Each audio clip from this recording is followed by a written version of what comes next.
Welcome, bienvenidos. We are so excited. My name is Kuka Acosta. I'm the Executive Director of Admissions here at UC Santa Barbara.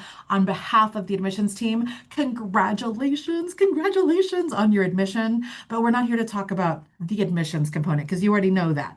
Instead, we are here to talk about the fun and exciting idea of moving away from home and living in sunny Southern California, aka UC Santa Barbara. And so, who better than our housing, dining, and auxiliary expert, Jen Burcham, to share all things with you about housing. So, without further ado, I turn it over to my colleague Jen in our housing unit to talk about our first year housing experiences. Jen, take it over. Hello, welcome everybody. Congratulations. Future, or you were our future gauchos. Now you are gauchos. I am a gaucho alum. I'm a UCSB alum. I graduated in the year of 2000 and I did grad school at UCSB in 2001. And I have been a full-time staff here at UCSB in housing for almost 20 years. And I'm going to talk to you today about all things housing. And Kuka, can you change the slide? Okay, so our office is University and Community Housing Services. So we oversee UCSB housing and assignments, contracts and assignments, as well as community housing. So we house about 11,000 students in UCSB housing, which include our residence halls, our undergraduate apartments, our graduate apartments, and family student housing. And then about 10,500 of our students live off campus in Isla Vista, Goleta, Santa Barbara. And so I have staff and myself help to oversee community housing, knowing that students often, this is their first time renting in the community. So we have a rental listings website. We do educational programs on what it's like to rent out in the community, how to sign leases, how to do roommate groups. I do mediation with roommate conflicts, landlord and tenant disputes. And we have programs in the fall, winter, and spring to help your student and help families walk through this entire process. So, without further ado, I'm going to start our presentation. The first half will focus on university housing. The second half will focus on community housing. And if you have questions, you can pop them in the Q&A, but just you might want to wait until the end because I do go through almost everything. Kuka and I worked really hard to make sure that we cover all of the various topics. Kuka, can you change the slide? So this is probably one of the most important slides. Get out your phones, take a picture of this. These are the dates. So your student will need to submit an SIR by May 1st. SIR is your statement of intent to register. They can submit this anytime. Once they submit their SIR, they actually can go straight to a contract. Then they have to complete the contract by May 15th. I do have to say that I would really encourage students to just go straight to contract right when they SIR so that they don't forget. If your student wants to do a roommate group, I'll talk about that in the later slides. That needs to be done. It's actually July 31st. We just extended that date. So just note that that date changed from July 1st to July 31st. We wanted to give students more time to be able to create roommate groups if they wanted to. And then they will receive their assignment in mid-August. So the important date is that May 15th date. They will go straight to a contract as a guaranteed student as long as they submit their contract by May 15th. Next slide.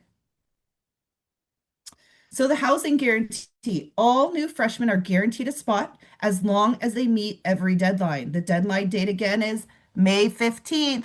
Make sure your student completes their contract by May 15th. It's super important that your student checks their UCSB email address and spam folder. A lot of students will try to forward their email to their UCSB email to their personal email. Don't do that. Monitor your UCSB housing email because that is where everything will be sent. If a student is under 18 and you're filling out the housing contract, you will need a parent or a guardian to co-sign a form. So when you're filling out the housing contract, it'll have you enter the email address for a parent or guardian. Your parent will then get an email link to co-sign, and then your contract is confirmed. Make sure that you enter in their correct email address. If for some reason you realize that you may have made a mistake, just email our office and we can resend it. You will get a contract confirmation email to your UCSB email address once your contract is completed. So if you don't receive that contract confirmation email, email our office because then we can figure out where maybe something got hung up. So your housing will not be complete until you get that email confirmation. Next slide. Roommate groups. So again, the deadline is July 31st. We just decided today that we were extending it, so I'm sorry I didn't update the previous slide. So July 31st is the deadline for roommate groups. You do not need to do a roommate group. If you choose not to do a roommate group, no problem. We will place you together with people who have the same lifestyle questions, and that'll be in the next slide. If you want to do a roommate group, if Kuka and I meet at orientation and we're like, hey, I think we'd be really great friends and I think we could live together, one of us would create a roommate group. So if I choose to create the roommate group, I would then invite Kuka to join my roommate group. Kuka will receive an email. They have to accept the invitation. This is a really important part. The roommate group is not confirmed until Kuka accepts my invitation. Once she accepts my invitation, then we're a bound group and we'll be placed together. So again, the deadline's July 31st. You do not need to do a roommate group, but if you would like to do one, you're more than welcome to. Next slide. Roommate selection. So we have a housing questionnaire and we have an example of what the questionnaire, it's kind of small there, but it's a questionnaire that we really want your student to fill out.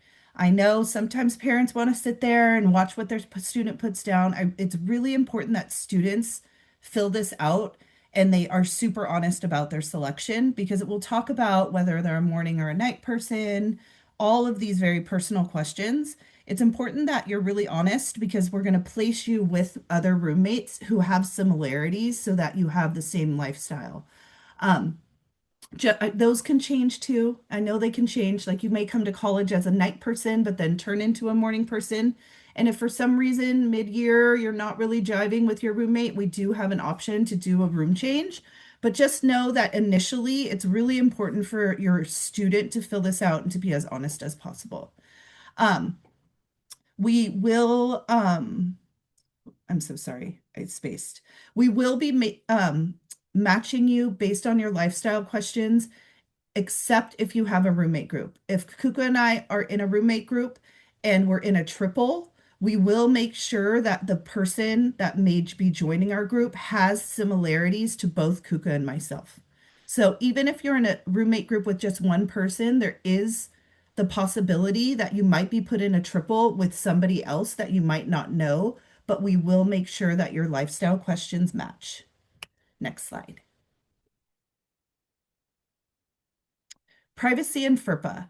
So due to FERPA, which is the Family Educational Rights and Privacy Act, we can only discuss housing details with your student.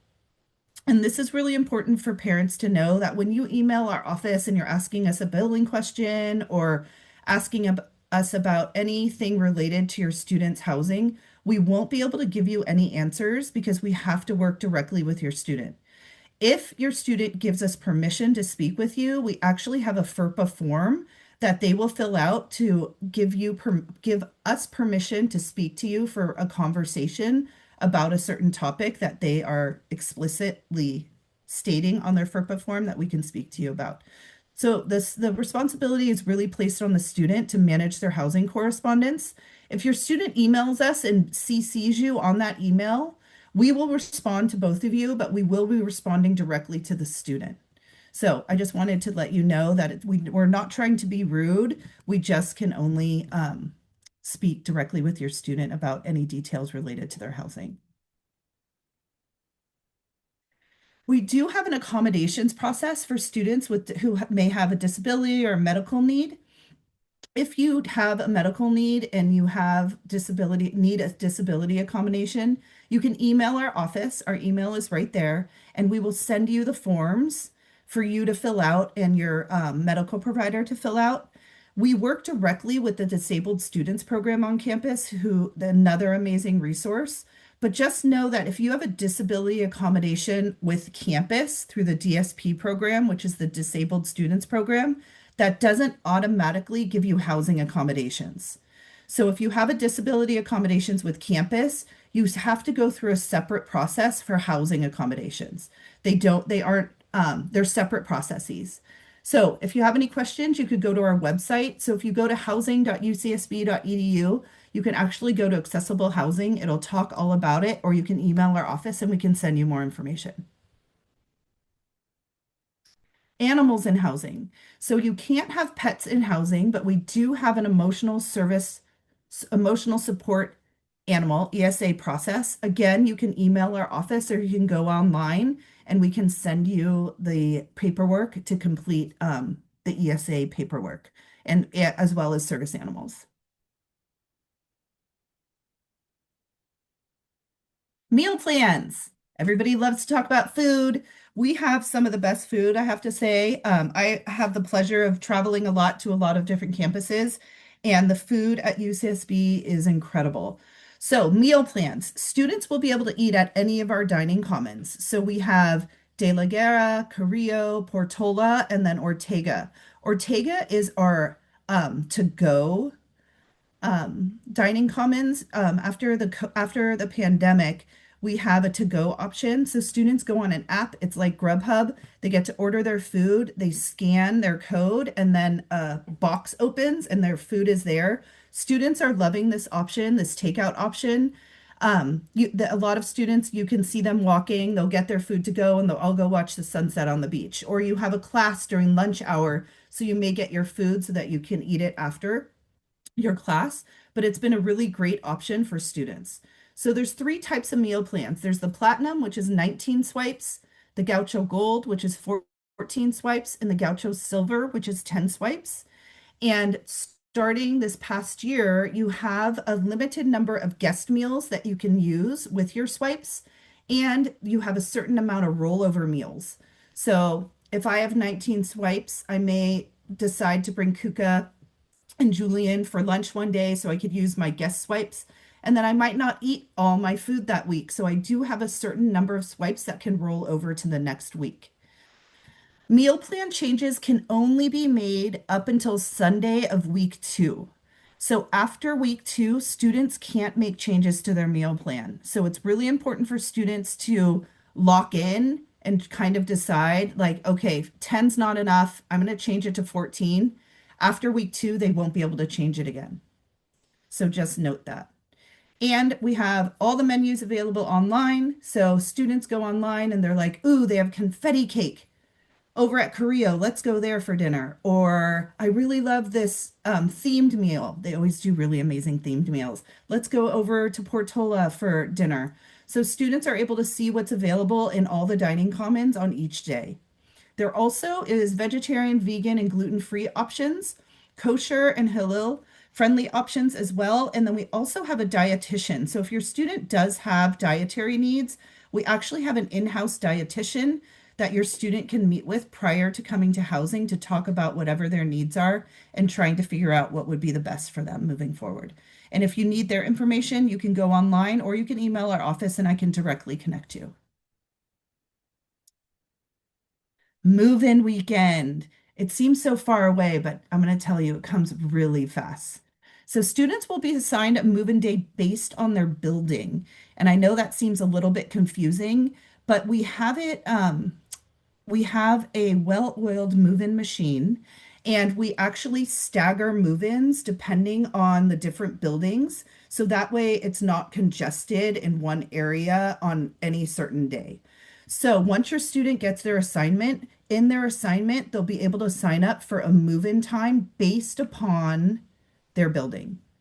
So they will get instructions about when they can move in. And just know we try to be as flexible as possible. We know there are so many different moving parts with parents working or they may have a sibling that's moving in. So you could always contact our office to see if there's any leeway. We try to be as accommodating as possible, but know that we have to just work within the parameters that we have. What's provided in your room is a bed. It's important to note that it's an extra long twin mattress. Just remember extra long because a lot of students get there with just their twin sheet and it won't fit. You can try to pull as hard as you can and it won't fit. So it's a twin extra long mattress. They are provided a desk and chair, a dresser, and a mirror. And you cannot ship or mail anything before your student moves in. We don't have mail services and housing. We just don't have the space to be able to hold packages.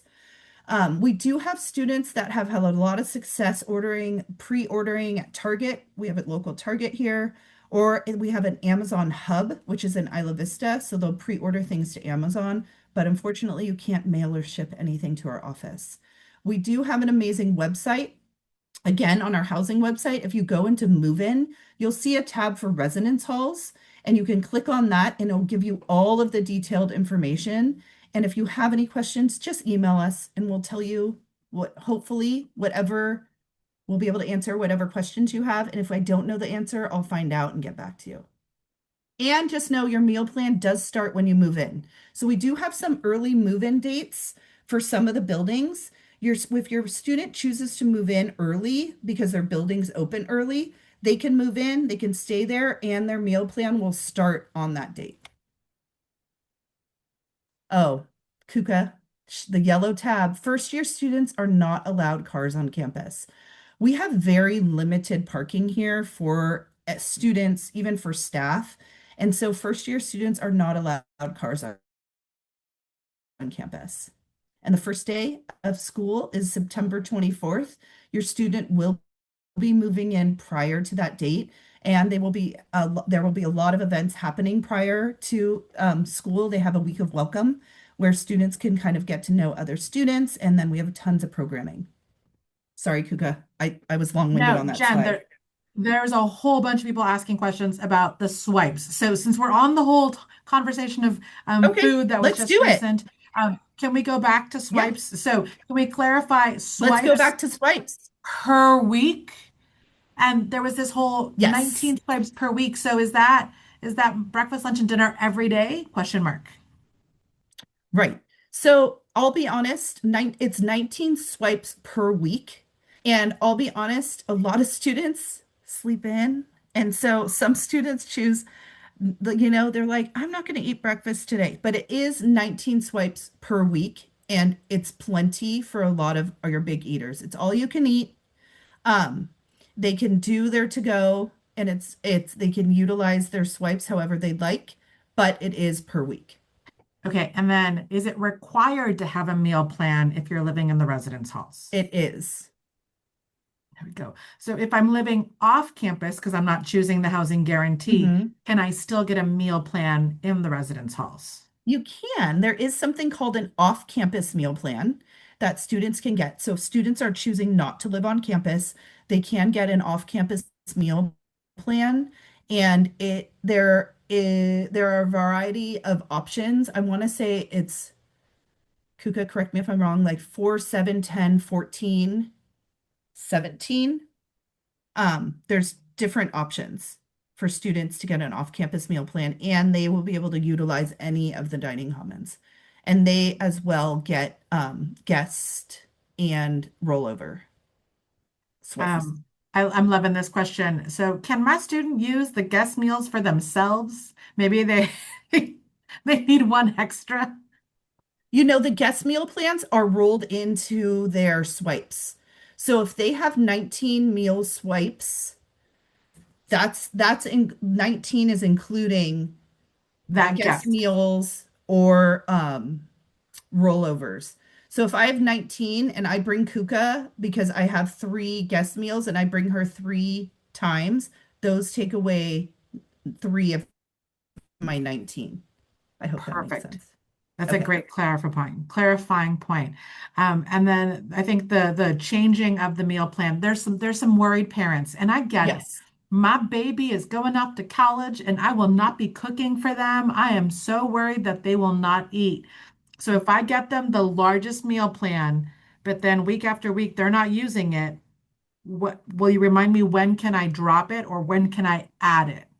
So they have until the second week to drop or add.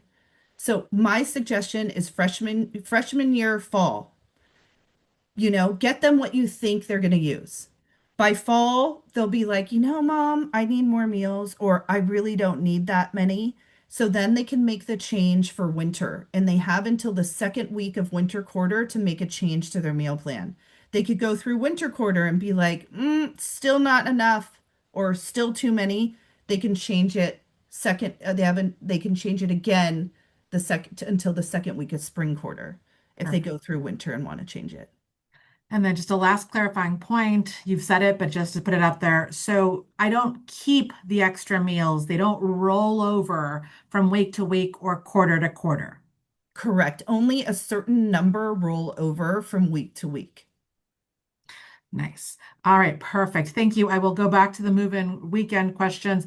I'm trying to book flights because getting here earlier is better. So can I move in at the later part of the weekend, even though I'm not sure which of those dates will be assigned to me? Question mark.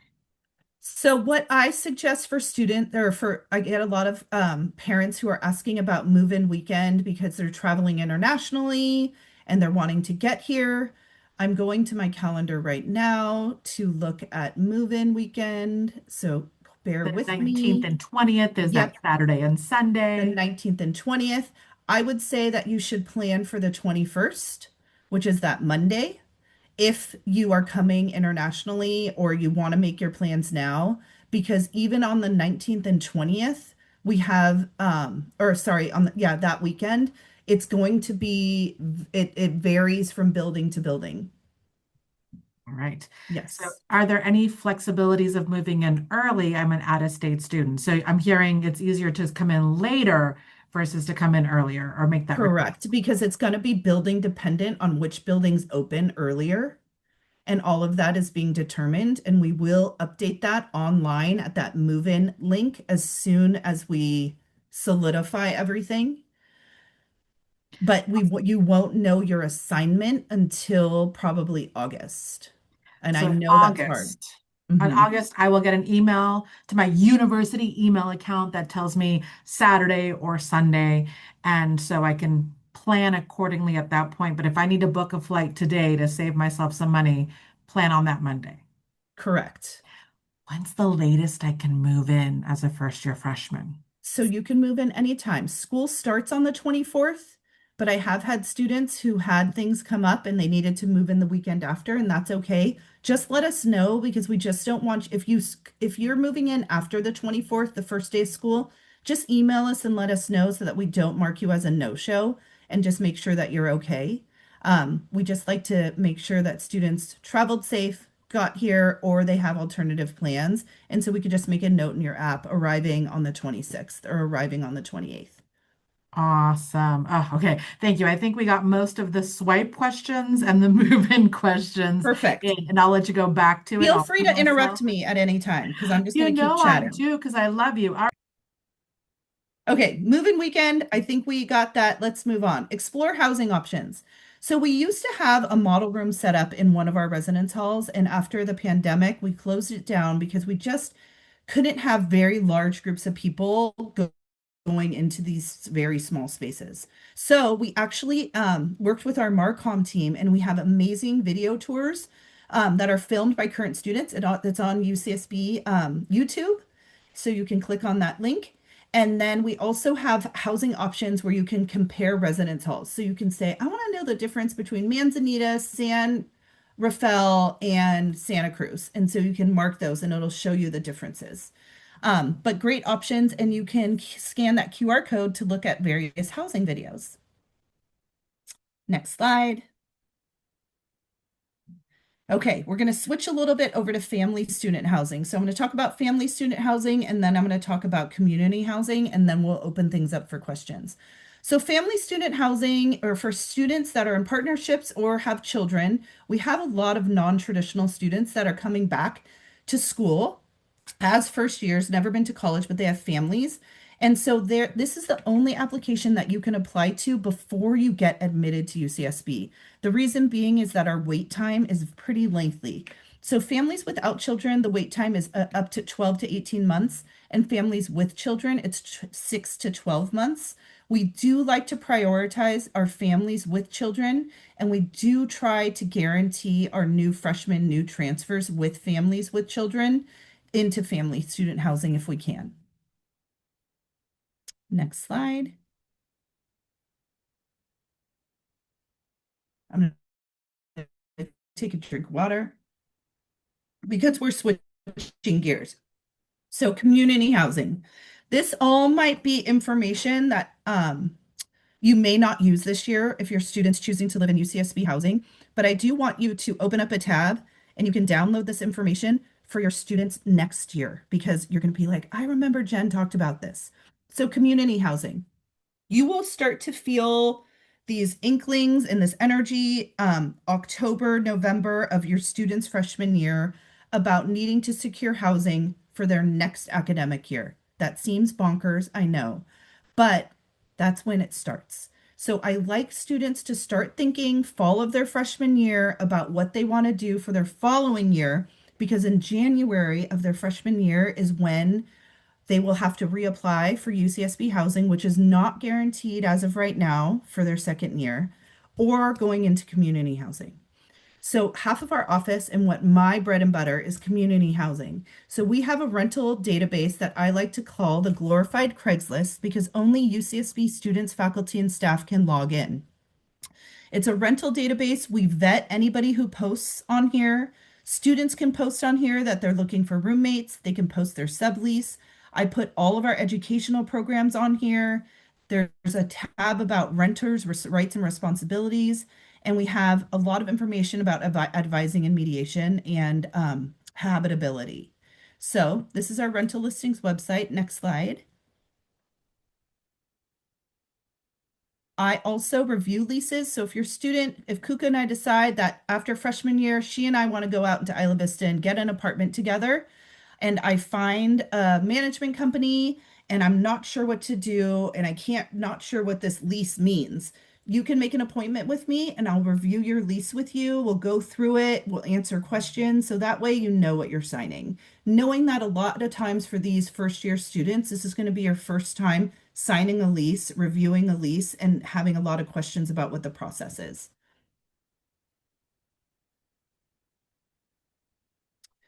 So the move out and move in timeline in the community is very different than UCSB housing because everything in the community is going to be a 12-month lease for the most part. There's only one property in Isla Vista that I know of. It's called Studio Plaza. That is month to month, but everything else is a 12-month standard lease. I would make sure that when your student's signing their lease, they check for the specific move in and move out dates listed on their lease. And then just mark this in your brain for their senior year. It's going to seem like a long time away, but I'm going to tell you it goes by so fast that if their move out date is on graduation weekend, make sure they ask for an extension. It's too much for a student to try to move out the weekend that they're graduating. Some students are like, no problem, I got it. Don't do it. It's a mess. It's stressful for the parents. It's stressful for the student. A lot of the management companies in Isla Vista have worked with our offices, worked with our students. They'll just give them a deadline to extend it out a couple days so that they can enjoy their graduation weekend and then move out a couple days later, and they would just pay a per day rate. The other thing is that if you're not going to be here for summer before signing a lease in the community, make sure that the company you're signing with offers subletting. Some of the companies in IV don't allow you to sublease. So if you know that you're not going to be there for summer, make sure that the contract that you're signing offers subleasing. I do programming about subleasing, but I'm just kind of planting the seed for later. So just know that I will do a lot of programming and I can answer all your questions when the time comes. Next slide. The difference between UCSB housing and community housing. So UCSB housing have academic year contracts. So you don't have to sign a contract for the full year. It's going to start at the beginning of fall. It's going to end at the end of spring quarter. Everything in the community is going to run a full 12 months, usually minus 2 weeks. The 2 weeks is when they turn over from one student or group to another, but it's typically about a 12-month contract. In UCSB housing, all utilities are included. In the community, tenants will be paying for utilities. UCSB housing, there's no security deposit. Community housing has security deposits. Both have legally binding contracts. So this is very important for the future. Just make sure that your student does not sign a UCSB housing contract and a community housing contract because they will be liable for both. A lot of students sign UCSB housing contracts being like, oh, I'm just going to use this as a backup option, and then sign something in the community and forget to cancel their UCSB. And fall rolls around and they go, oops. And unfortunately, they're going to be liable for both unless they find somebody to take over their community or their UCSB contract. So just planting that seed again, just make sure that students are only signing one contract at a time. Next slide. We do have a move in, move out videotaping how-to guide. I actually do security deposit disputes out in the community. And since we've been doing this, I used to have like hundreds of disputes a summer. And now I hardly have any because students have learned to record a video before they move into their unit. And it's able to document any pre-existing condition. And then they video it at the end. Often they watch my move in, move out presentation and they think I'm bananas because it's so detailed, but do it. It's going to save you a lot of money. Don't do photos, do a video. You can narrate it as you're going along. There's a hole in the screen in the bedroom on to the right. There's a hole in the carpet in the living room, and you can scroll in and you can narrate it. So that way, if you get charged for any of those things, you can say, hey, that was there when I moved in, and you can show them the video. But on the flip side, it's also going to record at the end when you move out anything that may not have been there when you moved in. But that's okay. Most often the damage is minimal, let's hope. But it does save students thousands of dollars and a lot of time and energy. So do it. And really like to tell students that my job is to make sure they get a degree, but that they also graduate with the knowledge of how to be a responsible renter. So when they get their degree and they move to New York, they can rent a place and know their rights and responsibilities. Okay, next slide. There are Facebook groups, there's Instagram groups, there's Zillow, there's apartments.com, there's Craigslist. Do not sign anything until you check with our office first. There are scams out there, and I'm pretty good at spotting scams, but there's scams out there that are so tricky. And I just want to make sure that your student or you, or if you're co-signing or you're putting money down, that that we make sure it's legitimate. So make sure that you check with our office before signing anything if you're going off of Facebook groups. If you're working directly with a management company, you can still check in with us. Always better to be safe than sorry. But every year we have like 3 or 4 students, faculty, and even staff who get scammed off of various websites. So just make sure to check with our office first. We just need to make sure it's legitimate before you send money or sign anything. We have this amazing housing guide. Get out your phones, scan that QR code. In the past years, I would be asked to edit housing handbooks for so many different departments across campus. And I realized, why am I doing this? We should just have one comprehensive guide. So I got together with the Pardall Center, the Basic Needs Office, and we came up with one comprehensive guide. And it's everything housing, UCSB housing, community housing, international students. Um, it runs the gamut. So here's a housing handbook. We update it every year, so hopefully it's all updated for this year. If it hasn't been, we will be doing it. It's on the list. So make sure to check it out. We spent a lot of time on it. And Kuka's scrolling through. It's pretty cool. I'm really proud of it. We worked really hard on it.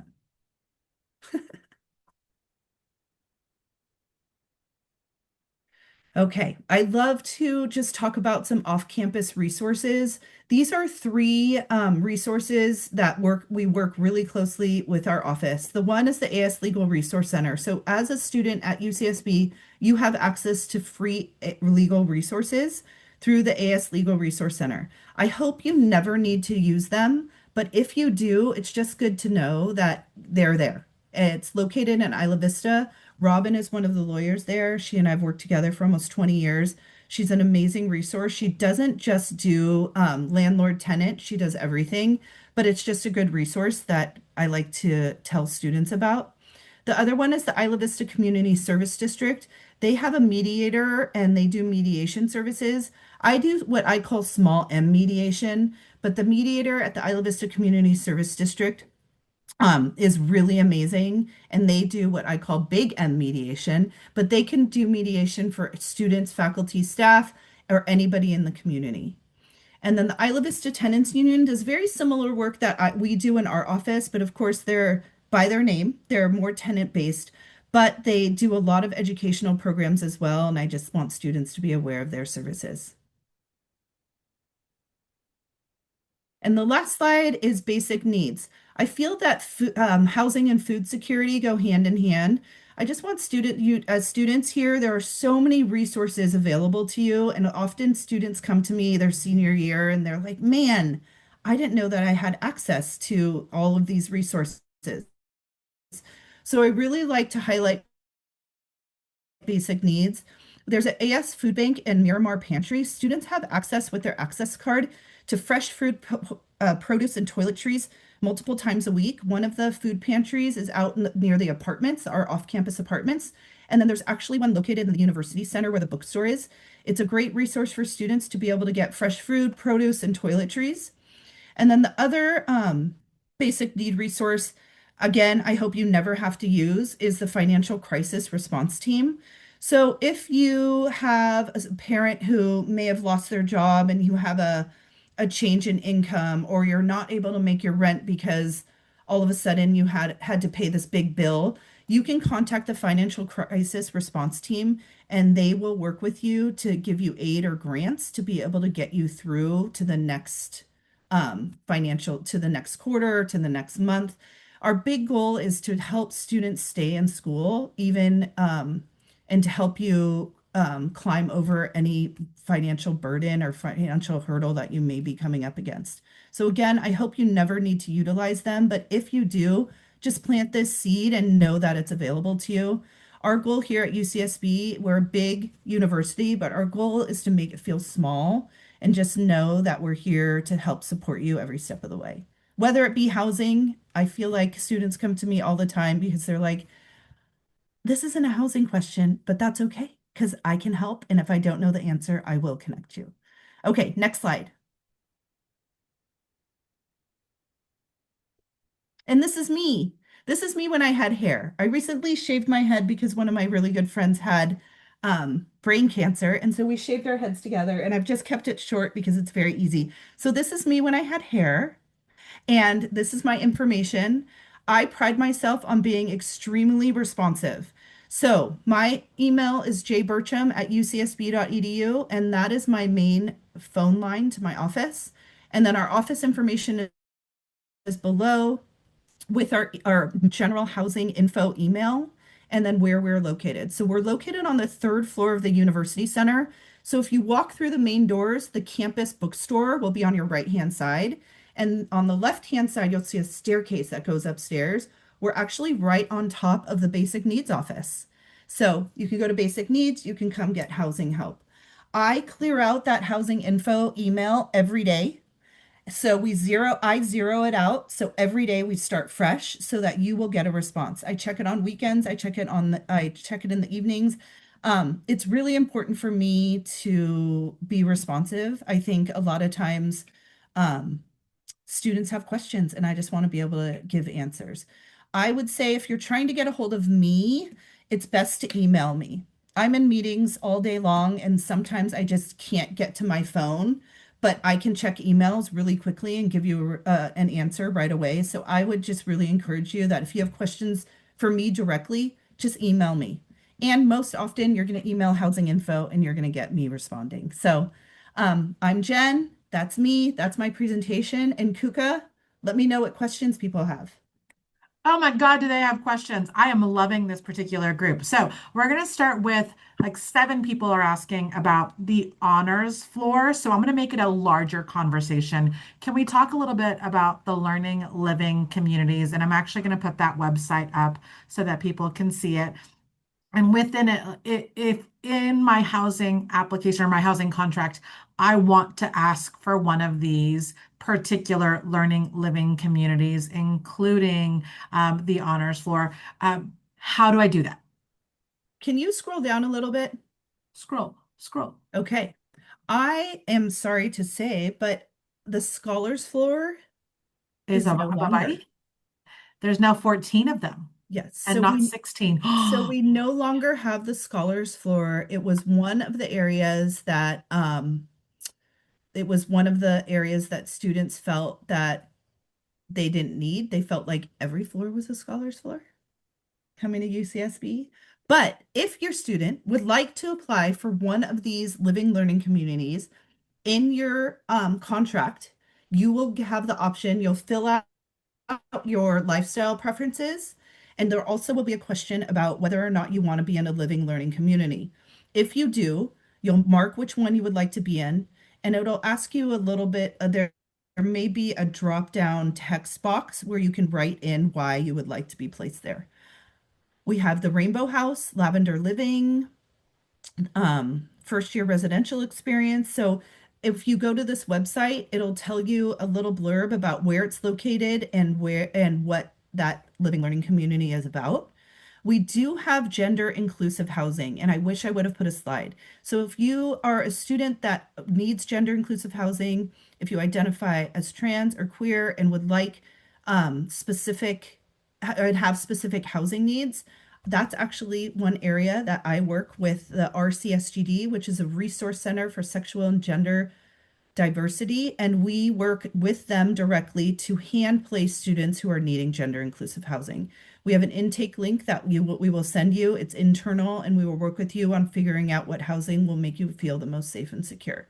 We also have the Rainbow House and Lavender Living and our Sage floors for gender inclusive housing. So again, you can go on our living learning communities to find out more about those options. All right, we've got a handful of people who are thinking about the Freshman Summer Start Program, FSSP, which Yes. means they're going to move in August and do that 6-week summer program. Jen, housing for SSSP, FSSP? Yes. So housing for FSSP, just so you know, all of these acronyms, I know you're like, what are all of these? By the time next year comes around, you're going to know all of them. So FSSP is the Freshman Summer Start Program. It's a 6-week program that happens prior to school starting. So you will come and you will get a firsthand look at courses, you'll take classes. There'll be programs with professors, departments. You're going to have a lay of the land before everybody else gets here. It will be in San Nick, and when you move in, you actually will stay in that building for the remainder of the year.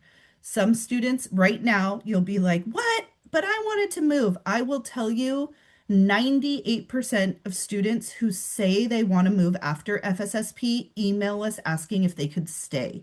So, what happens is you form such a tight knit community during those 6 weeks that students end up wanting to stay with that community. And so we actually make it so that you will just stay in San Nick for the freshman summer start program and for the academic year. I'm going to point out, you saw me go onto the housing options page. You saw me find St. Nick, San Nick. And then if I scroll down, there is the view of doubles and triples and bathrooms and all of that fun stuff, which a few of you have been asking about. So I'll point out that this is all there for you to establish and sort of see some of the mock-ups and the layout. So, Jen, the question is, can I rearrange stuff in my room? You can move things around. We just ask that you do not loft or deloft the beds yourselves. That is something that we ask our maintenance to do because we just want to make sure that it's done correctly so that things do not fall, especially, Safety and security. yes, safety and Please and security. thank you. All Yes. right. So we've got multiple requests for, is it possible to put some preferences in? I'd like this building or I'd like that Yes. building as part of my contract. There are, and the reason why I'm sorry, I didn't put that on the slide because you can put preferences down, but they're not guaranteed. So if you can imagine, everybody wants doubles. Doubles are very limited. So we cannot guarantee doubles. We can't guarantee triples. We can't guarantee building preferences. What's going to be most important to us is roommate groups. So making sure that you're put with your roommate if you have a roommate group and also that you're put with people who have similar lifestyle questions, which is why the lifestyle questions are so important. I'm going to say this. I'm going to be your mom for a minute, or Tia Cuca, one of the two. And that is, don't be aspirational, be honest. Because if Jen and I are roommates and I'm a total neat freak and she's a free spirit where her socks can go anywhere, we are going to fight. And if I'm like, well, maybe I'll be freer if I live with someone who isn't a neat freak, no. No. Look, my eye is twitching already. No. So again, this is where students need to be honest with themselves. Parents need to make sure that if you need some feedback, mom, am I a neat freak? Parents tell them honestly, honey, no, you're not even close to neat. So you better be saying that you aren't. Please and thank you. Okay, so we're getting a few questions about the selection process and just more clarification, if Yes. you would be so kind. Um, oh, actually, this is one that I wanted to point out. Can I put a fridge, a little Yeah. microwave in my room? So there's the two Okay. questions, a fridge and a Two microwave. questions. Fridge, yes, but it has to be less than 3.5 cubic feet. Write that down. Oh, I thought it was 4.5. Look at you. Okay, Is it? I thought it was 3.5. Kuka, you better fact check me. let's do it. I thought it was 4.5, but keep going. I'll find the Okay. answer right now. So, yes, you can. And sometimes students that are in triples will have two. Some students will choose to have the one with the little freezer on top, which I highly recommend because the little freezers can hold a tiny thing of Ben and Jerry's ice cream. Just so you know, I measured it and it fits. And yeah, you can rent the fridges. We actually have the books, the campus store, they will be at open house, but there's information on their website. They actually have micro fridge rentals that you can do, or you can just purchase them if you want to come to if you come prior to school starting and you go to Costco here or Best Buy or Target, they have them and you can just buy one and your student will probably use it year after year even if they move into the community just to have a little mini fridge. So yes, microwaves or anything with a heating element is a no. So you cannot have a hot plate, you can't have an air fryer, you cannot have a microwave, you can't have a coffee maker unless it is a Keurig or a Nespresso machine. Those Ooh, are our that's two new. exceptions. That wasn't happening. All right, 4.5 cubic feet. Oh, you're right, Kuka. It's all I right. usually say that all the time. Kuka's right. All She's right. right. All right. Yes. So here we go. Ooh, I love this But question. wait, can I just go back to the fridge, the microwave? Yes. On each of the floors, there are going to be kitchenettes.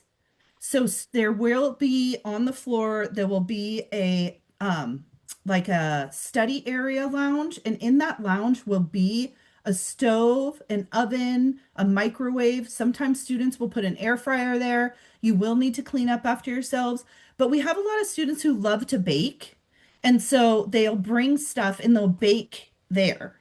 You just can't do it in your room because it's a fire hazard. Yes. Correct. Please and thank you. Yes. And I will tell you, I don't know how many times people have burned popcorn or other things Mhm. in the building. And so I think if it were in your room, oh God, it'd be even worse and we wouldn't know. So yes, Yeah. please. Okay. So we've got multiple parents. I'm going to assume they're parents because I'm concerned about my student that are saying, I'm concerned about my student only having the first year guaranteed. Jen, can you talk about San Benito and the new Yes. housing that's coming So, down the pipeline? this, as of today, right now, we have a 1 year guarantee. So they're guaranteed for the first year. But in fall of 2027, we actually are opening up San Benito, which is 2,400 bed spaces. They're apartments, and that may shift our guarantee. We're looking at potentially doing a 4 year guarantee for students. Um, and that hasn't been finalized yet. Do not quote me on that. It has not been finalized yet, but fall of 2027, there's the possibility of having a 4 year guarantee. I will know more information November of fall of your student's freshman year. And I do a program called Housing 101 for parents and students where I will go over housing options for UCSB housing, continuing students, and community housing. So I will be sure to invite you to that, or you can email me and say, Jen, I was at your webinar. When is this? And I could be sure to tell you. So we have San Benito opening, then a fall of 2028, Santa Rosa, which is one of our res halls that is being decommissioned. We're rebuilding. That will open fall of 2028. And then fall of 2029, we have another 1,400 bed spaces opening. So we have a lot of building happening and a lot of space opening. So that 1 year guarantee may change into 4 years. I'll know this fall, I'm November looking at the crystal 2026. ball. I know it's going to happen, so I'm excited. So Me too. I would say you're in a good position. The Yes, class of 100%. 2026 is in a good position. Okay, so we've got some worriness, right? My kid needs to go buy food. They're a muncher. They need snacks. Is Yep. there a place where they can buy food and bring it back to their dorms? Are there grocery stores like Yep. cereal and stuff? Yep. So we have a lot of students or parents love Instacart. I think Instacart has kind of changed the way things work because you can order it and it can get delivered right to your door. The other option is in Isla Vista. There's a market in Isla Vista. And then a lot of times students just take the bus and they go to Target, they go to Albertsons, they go to Trader Joe's, they Uber there, they get a group of four and they go to the grocery store. So yes, there's access to snacks. Also, in the University Center where my office is, there's Panda Express, there's burgers, there's Moni's Tacos, there's Subway. There's also small corner stores where they have tons of snacks. But yeah, there's a lot of food options. There's a Costco. There's a So Costco. I've seen this. Some of my tour guides will go together and go to Costco, and then they'll divvy up those Mhm. large purchases amongst themselves and save money. I'm very proud of their entrepreneurship Yeah. and their budget consciousness. So question, is there authorized Greek housing on campus in terms of fraternities and sororities? So it's not on campus, but in Isla Vista, there are Greek houses. And Rush usually starts fast and furious in the fall. And then they also have a winter rush as well. So students can rush and they can choose in their second, third, or fourth year to live in their fraternity or sorority house if they choose. Right. Okay, so what is the typical bathroom or shower situation in the residence halls? So I'm it's going to, worried. so it will depend on what building you are. So Santa Catalina, a lot of parents are like, it's too far. I lived there in 1996 and it was the best. So Santa Catalina has, it's going to be a double and a triple room, Jack and Jill bathroom. So a bathroom and shower between the two rooms, and you have your own sink. So I think this is a great option for bathrooms. In the shorties, we like to call in the Channel Islands Five and the towers, they're so Kuko will say it's Anacapa, it is Santa Cruz, it is San Miguel and San Nick. Those are going to be community bathrooms.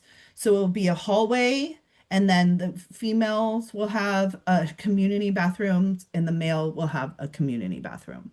Unless you're on the sage floor, which will be gender inclusive bathrooms. Right. We're getting towards the end, so we're going to ask the last two questions with regards to housing. I know you've been asking questions about things like how do we get Amtrak tickets, Mhm. or what do I do with this or that question about orientation, and we're going to leave those for the additional sessions that are happening. But we talked a little bit about the kitchenettes and the shared communal work. But in essence, when it comes to living on campus, I might need special accommodations. I've got a 504 plan. And so in that instance, what is the additional step, or are there additional steps in my housing contract? So what I would do is one, I would connect with the campus resource, which is the DSP program, Disability Service Program. And then the next step for housing would be to email our office and ask for the special housing accommodations form. If you go on our website, the housing website, you can also search for it and information will be online about our special housing accommodations. So those are the two steps that I would do if you're needing specific accommodations for housing or for campus. Thank you. Of course. All right. And then when do I pay for housing? Is there a fee associated with my application? There's no security deposit. So what would happen is you're going to sign the contract and then billing usually will come a couple weeks before fall quarter. Right. I'm going to sneak in one more question because there's a few of these. Like, are there places right now where students can connect and find their roommate? Okay. In terms of, I don't know anybody, Yeah. but I don't want a chance random selection. I know. And that is a great question. And that's something that I've been working on because I find that students are finding themselves on various Instagram sites and various social media sites. We don't have a one-stop shop for that. And that's something that my staff and I are currently looking into creating because students are wanting to connect with each other. So if I can pull it together to get something before the roommate group process ends in July, I will be sure to post it on our housing website and on our rental listings website. Awesome. All right, we've come to the end. We're at time. And as a reminder, you'll have a copy of this video posted on the admitted student page. That website will list our admitted student playlist. So, on behalf of all my friends who are here, thank you, Jen, for all of your wisdom and knowledge. Students, here's what you need to take away. Housing is guaranteed for your first year if you meet your deadline, which is say yes to UCSB by May 1st, file your housing application by May 15th. There is no priority for the person who does it today and the person who does it on the 15th. You're going to get communication from Jen and her team in housing through your university email. You have to check your email. And spam. I know it's overwhelming. But over the summer, you're going to hear from us, you're going to hear from housing, you're going to hear from student health, you're going to hear from everyone to your university email. That is your official form of communication. Saying, I didn't see it is not valid for missing a deadline. Got it? Parents, take a deep breath in, take a deep breath out. We got your kids. They're now our kids. We want to love them. We want to support them. We want to put them in a safe environment, which is university housing. So know that you've got all of these questions on the housing website. With that in mind, I thank you for joining us. I wish you a great evening, and we'll look forward to seeing you at the next webinar for admitted students or the next parent webinar hosted by UCSB Office of Admissions. Bye now. Bye.